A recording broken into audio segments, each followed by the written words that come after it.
Hi നമസ്കാരം. Voice of മുജീബിലേക്ക് ഏവർക്കും സ്വാഗതം. ചാനൽ ആദ്യമായി കാണുന്നവർ സബ്സ്ക്രൈബ് ചെയ്യുക, ലൈക്ക് ചെയ്യുക, നിങ്ങളുടെ വിലയേറിയ അഭിപ്രായങ്ങൾ കമൻറ്റായി രേഖപ്പെടുത്തുക. ഇത് സ്ക്രീനിൽ കാണുന്നത് പോലെ ഒരു ഫാൻസി നമ്പറല്ല. ഇന്നലെ സർഫറാസ് ഖാൻ അഭിഷേക് ശർമ്മയ്ക്കെതിരെ നേടിയ 6കളും 4കളുമാണ്. ടീം പ്രതിസന്ധിയിലാകുമ്പോൾ പാർട്ട് ടൈം ബൗളറായി വന്ന് വിക്കറ്റ് നേടിയെടുക്കുന്ന അഭിഷേക് ശർമ്മ ഇന്നലെയും അതിനുള്ളൊരു ശ്രമം നടത്തി മുംബൈക്കെതിരെ. പക്ഷേ അയാൾക്ക് വന്ന സ്ഥലവും ആളും മാറിപ്പോയി എന്ന് വേണം പറയാൻ. ഒരു ഓവറിൽ 6 പന്തുകളും ബൗണ്ടറിയിലേക്ക്. ആദ്യം 6 അടിക്കുന്നു, പിന്നീട് 4 അടിക്കുന്നു, വീണ്ടും 6 അടിക്കുന്നു, വീണ്ടും 4 അടിക്കുന്നു, വീണ്ടും 6, വീണ്ടും 4. അവിടെ അവസാനിച്ചു പാർട്ട് ടൈം ബൗളറായി കളി പിടിക്കാൻ വന്ന അഭിഷേക് ശർമ്മയുടെ അതിമോഹം. ഒരു ഓവറിൽ 30 റൺസ് കൊല്ലാം, പക്ഷേ തോൽപ്പിക്കാനാവില്ല. ആഭ്യന്തര ക്രിക്കറ്റിൽ അത്യുജ്വല പ്രകടനം കാഴ്ചവെച്ചിട്ടും അയാൾക്കെതിരെ കണ്ണടക്കുന്ന സെലക്ടർമാരോട് പറയാൻ അത് മാത്രമാണുള്ളത്. അതെ, അയാൾ ടൈമിങ്ങിൽ മാത്രമല്ല കരുത്തിൻ്റെ പര്യായം കൂടിയാണ് സർഫറാസ് ഖാൻ. അതോടൊപ്പം തന്നെ ഒരു ചരിത്രത്തിൽ ഇടം പിടിക്കുന്ന ഇന്നിങ്സാണ് ഇന്ന് സർഫറാസ് ഖാൻ കളിച്ചത്. വെറും 15 പന്തുകൾ നേരിട്ട് 50 നേടുകയുണ്ടായി അയാൾ. 5 6കൾ, 7 4കൾ, 20 പന്തുകളിൽ 60 റൺസ്.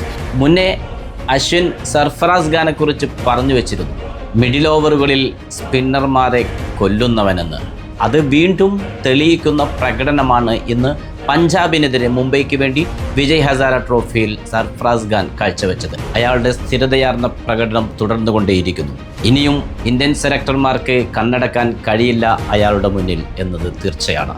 ഒരിക്കൽ ക്രിസ് ഗെയിലിനോട് മാധ്യമപ്രവർത്തകർ ഇന്ത്യൻ ക്രിക്കറ്റർമാരിൽ ആരെയാണ് താങ്കൾക്ക് ഇഷ്ടമെന്ന് ചോദിച്ചപ്പോൾ അയാളുടെ മറുപടി ഇപ്രകാരമായിരുന്നു: ഇപ്പോഴത്തെ ക്രിക്കറ്റർമാരിൽ താൻ ഏറ്റവും ഇഷ്ടപ്പെടുന്നത് സർഫറാസ് ഖാനെ എന്നാണ്. അയാൾ അത്രയ്ക്കും ടാലൻറ്റഡ് ആണ്. അയാളുടെ ടൈമിംഗ് അപാരമാണ്. അയാളുടെ കരുത്ത് അതിലേറെയാണ്.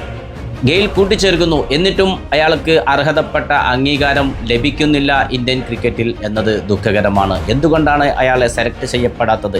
അവസരം കിട്ടിയപ്പോൾ ഇംഗ്ലണ്ടിനെതിരെ 50യും സെഞ്ചുറിയും നേടി. എന്നിട്ടും അയാൾ പിന്നീടും പുറത്തിരിക്കേണ്ടി വരുന്ന അവസ്ഥ അത് ഖേദകരം തന്നെയെന്ന് ഗെയിൽ പറയുന്നു. അതെ, സർഫറാസ് ഖാൻ ഇന്ന് ഏവർക്കും ഇഷ്ടപ്പെടുന്ന താരം തന്നെയാണ്. മാത്രമല്ല ആഭ്യന്തര ക്രിക്കറ്റിൽ അയാൾ ട്രിപ്പിൾ സെഞ്ചുറി നേടിയ താരമാണ്.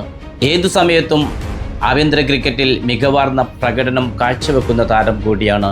പലപ്പോഴും അയാളെ മാറ്റി നിർത്താൻ കാരണം പറയുന്നത് ഫിറ്റ്നസ് ആണെന്നും, എന്നാൽ അയാളുടെ ഭാരക്കൂടുതൽ അയാൾക്ക് റൺസ് കണ്ടെത്തുന്നതിൽ യാതൊരു തടസ്സവും സൃഷ്ടിക്കുന്നില്ലെന്നും അത് പലക്കുറി തെളിയിച്ചതാണെന്നും ക്രിസ് ഗെയിൽ കൂട്ടിച്ചേർക്കുന്നു.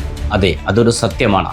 ഗ്രൗണ്ടിലിറങ്ങിക്കഴിഞ്ഞാൽ, ക്രീസിലെത്തിക്കഴിഞ്ഞാൽ പിന്നെ തനിക്കു നേരെ വരുന്ന ഓരോ പന്തുകളും സിക്സറിലേക്ക് പറത്താൻ തന്നെയാണ് സർഫറാസ് ഖാൻ ഏതു സമയത്തും ശ്രമിച്ചുകൊണ്ടിരിക്കുന്നത്. നമുക്ക് കാണാൻ കഴിയുന്നതും അപ്രകാരം തന്നെയാണ്. പഞ്ചാബ് നേടിയ 216 റൺസ് മുംബൈ മറികടന്നത് വെറും 26 ഓവറിലാണ്. 20 പന്തിൽ 60 റൺസ് എടുത്താണ് സർഫറാസ് ഖാൻ പുറത്തായത്. ശ്രേയസ് അയ്യർ 34 പന്തിൽ 45 റൺസും എടുക്കുകയുണ്ടായി. എന്തായാലും ഒരു അത്യുജ്വല വിജയം തന്നെയാണ് ഇന്ന് പഞ്ചാബിനെതിരെ മുംബൈ നേടിയെടുത്തത്. ഇതെല്ലാം ഗുണകരമായി ഭവിക്കുന്നത് ചെന്നൈ സൂപ്പർ കിങ്സിന് തന്നെയാണ്. അത്ര മാരകമായ ഒരു ഫോമിലാണ് സർഫറാസ് ഖാൻ കളിച്ചുകൊണ്ടിരിക്കുന്നത്.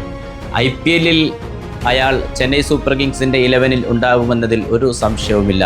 എന്തായാലും ഇനി അങ്ങോട്ട് സർഫറാസ് ഖാൻ്റെ ഒരു അഴിഞ്ഞാട്ടം തന്നെയായിരിക്കും വരുന്ന IPL-ൽ എന്നതിലൊരു സംശയവുമില്ല. ഇന്ത്യൻ ടീമിലേക്കും അയാൾക്ക് വീണ്ടും അവസരം ലഭിക്കട്ടെ എന്ന് നമുക്ക് ആശംസിക്കാം. ഒരിക്കൽ കൂടി നിങ്ങളുടെ സ്വന്തം വോയിസ് ഓഫ് മുജീബ് ചാനൽ ആദ്യമായി കാണുന്നവർ സബ്സ്ക്രൈബ് ചെയ്യുക, സപ്പോർട്ട് ചെയ്യുക. Good bye.